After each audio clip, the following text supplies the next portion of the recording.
প্রিয় দর্শক, আপনাদের স্বাগত। আমি এই মুহূর্তে রয়েছি সিরাজগঞ্জের উল্লাপাড়া উপজেলার লাহিড়ী এলাকায়। আমি ঠিক এখন যে ব্রিজটিতে দাঁড়িয়ে রয়েছি এটাকে আসলে ক্রোমার ব্রিজ বলা হয়।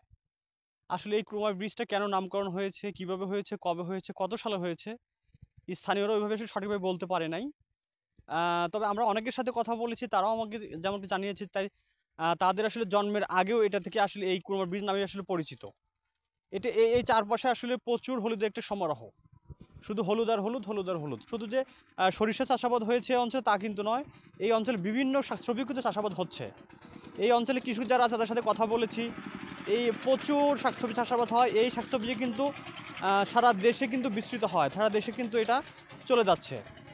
আর আমরা যদি এই ব্রিজ নিয়ে একটু বিশেষ একটাভাবে একটু বলতে চাই যে এই ব্রিজটা আসলে বিশেষ করে বর্ষা মৌসুমে চারপাশে যখন থই থই অথই পানি থাকে তখন কিন্তু পর্যটক যারা আছে, বিশেষ করে নৌকার ভ্রমণ যারা করতে যারা ভালোবাসেন, যারা নৌকার ভ্রমণ করেন তারা কিন্তু এই ব্রিজটাতে কিন্তু অবস্থান নেয়। এখানে এসে রান্নাবান্না, খাওয়া দাওয়া থেকে শুরু করে বিভিন্ন হৈহুল্লাস, আনন্দ বিনোদন করা সেটা কিন্তু এই ব্রিজে হয়ে থাকে।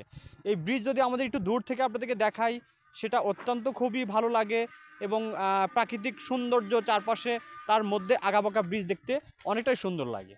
এই ব্রিজ দেখতেও কিন্তু দূর দূরান্ত থেকে লোকজন কিন্তু এই ব্রিজে ঘুরতে আসে, দেখতে আসে পরিবার পরিজন নিয়ে।